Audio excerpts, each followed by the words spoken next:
آج کی آیت۔ مگر خداوند نے اس سے کہا کہ تو جا، کیونکہ یہ قوموں، بادشاہوں اور بنی اسرائیل پر میرا نام ظاہر کرنے کا میرا چنا ہوا وسیلہ ہے۔ اعمال 9 باب 15 آیت۔ عزیزو، انسانی زندگی 4 ادوار پر مشتمل ہے: بچپن، لڑکپن، جوانی اور بڑھاپا۔ ویسے دیکھا جائے تو ہر دور کی اپنی ایک دلکشی ہے، جس کے لیے ہمیں خدا کی شکر گزاری کرنا کبھی نہیں بھولنا چاہیے۔ مجھے یاد پڑتا ہے اپنے تعلیمی زمانے میں جیسے ہی نئی کلاس میں جاتے بڑی پلاننگ کی جاتی، خدا سے دعا کرتے اب نئی کلاس میں پہلے سے زیادہ اچھا کام کریں گے، اپنے اسکول بیگ کو اچھے سے رکھیں گے اور ہر مضمون کی ایکسرسائز بک کے ہر پیج پر ٹیچر سے سٹار ضرور لیں گے۔ پھر کچھ مہینے تو بڑی ذمہ داری سے پلاننگ پر عمل درآمد ہوتا، پھر رفتہ رفتہ اپنی پرانی ڈگر پر ہی آ جاتے۔ بہرحال بڑے ہی مزے کے دن تھے وہ بھی۔ عزیزو، زندگی کا کوئی بھی دور ہو، بڑی پلاننگ کی جاتی ہے، بڑے جوش و خروش سے کام شروع کیا جاتا ہے، پر افسوس ہم اپنے وعدے سے وفاداری کر ہی نہیں پاتے۔ وہ ایک پنجابی کا محاورہ ہے نا، جتھے دی کھوتی اوتھے آن کھلوتی۔ یقیناً آپ سمجھ کے ہوں گے، عقل مند کے لیے اشارہ کافی ہے۔ عزیزو، ایک دفعہ کا ذکر ہے، ایک عورت تھی جو خدا کو بہت پیار کرتی تھی۔ اس کے اظہار کے لیے وہ خدا کی کوئی خدمت کرنا چاہتی تھی۔ وہ ہر روز اپنی ڈائری کھولتی اور پلاننگ کرتی رہتی، پھر اس نے اپنی خواہشات کو خدا کے حضور رکھ دیا۔ وہ ہر روز دعا میں کہتی، آئے خدا، مجھے بتا ان میں سے کس پلاننگ کے ذریعے میں تیری خدمت کروں۔ کچھ دن دعا کرنے کے بعد وہ اپنے آسمانی باپ خدا سے ناراض ہو گئی، بولی، آئے خدا، تو نے میری دعا کا جواب ہی نہیں دیا۔ کیا میری کوئی بھی پلاننگ تجھے پسند نہیں آئی کہ میں تیری خدمت کروں؟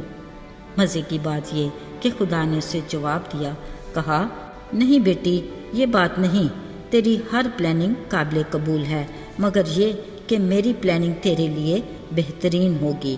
یہ سن کر اپنے آسمانی باپ خدا سے ناراض بیٹی راضی ہو گئی اور اس کی مرضی کے سامنے سر جھکا دیا۔ ایک دن وہ اپنے کاموں میں مصروف تھی کہ اس کے کانوں میں یہ الفاظ گونجے، تم ان بے حوصلہ ٹوٹے لوگوں کی مدد کرو جو ریلوے کے موڑ کی پٹڑی پر خودکشی کرنے آتے ہیں۔ وہ کچھ گھبرا سی گئی، پھر بار بار یہی الفاظ اس کے کان میں یوں سنائی دیتے جیسے کوئی پیغام دے رہا ہو۔ چنانچہ اس بات کی تصدیق کی۔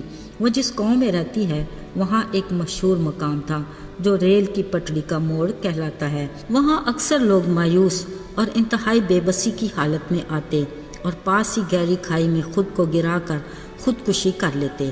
عزیزو، وہ اپنے لیے خدا کی اس پلاننگ کو سمجھ گئی۔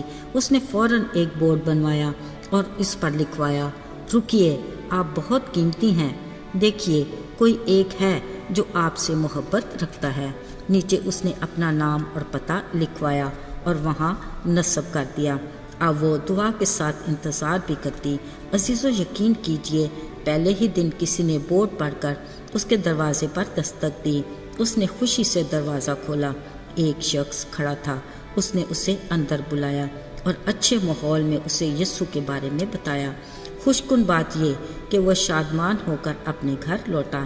ایسے ہی یہ سلسلے بڑھتے گئے، یوں اس نے کئی روحوں کو خدا کے لیے جیتا۔ عزیزو، اس پر خدا کا اتنا فضل ہوا کہ وہ ایک لمبی عمر جیتی رہی اور اپنے مرتے دم تک خدا کی اسی پلاننگ پر کام کرتی رہی۔ بے شک اس کے لیے خدا کی پلاننگ بہترین تھی۔ عزیزو، خدا آج کے دور میں بھی اپنے لیے ایسے پرستار ڈھونڈتا ہے جو روح اور سچائی سے اس کی عبادت کریں اور دل سے اس کی خدمت کے خواہاں ہوں۔ یقیناً خدا جسے اپنی خدمت کے لیے بلاتا ہے اس کو اپنی پلاننگ سے آگاہ بھی کرتا ہے اور اس کی پلاننگ بہترین ہے۔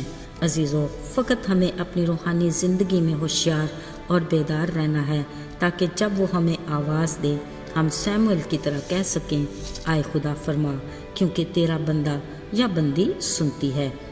یقینی طور پر خدا اپنی پلاننگ سے ہمیں آگاہ کرے گا اور بھرپور طریقے سے اپنے نام کے جلال کے لیے استعمال کرے گا، بشرطے ہم خود کو مکمل اس کی مرضی کے تابع کریں۔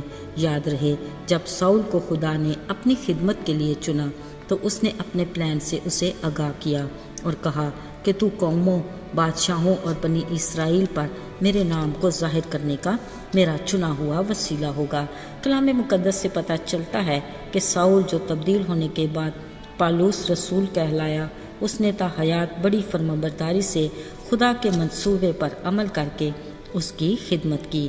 عزیزو، اگر ہم اپنے آنے والے نئے سال میں خدا کی خدمت کی خواہش رکھتے ہیں تو یقیناً رکھنی بھی چاہیے، تو ہمیں خدا سے آگاہی لینی چاہیے۔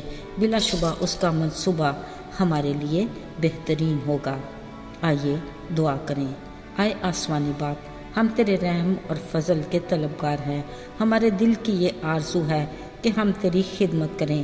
ہماری مدد کر کہ ہم اپنی ہی تجویزوں میں اتنا نہ کھو جائیں کہ خود سے ہی الجھتے رہیں۔ ہم وہی کرنا چاہتے ہیں جس میں تیری مرضی پوری ہو۔ اپنے ارادے سے آگاہ کر اور ثابت قدمی عطا کر۔ یسوع کے فتح مند نام میں آمین۔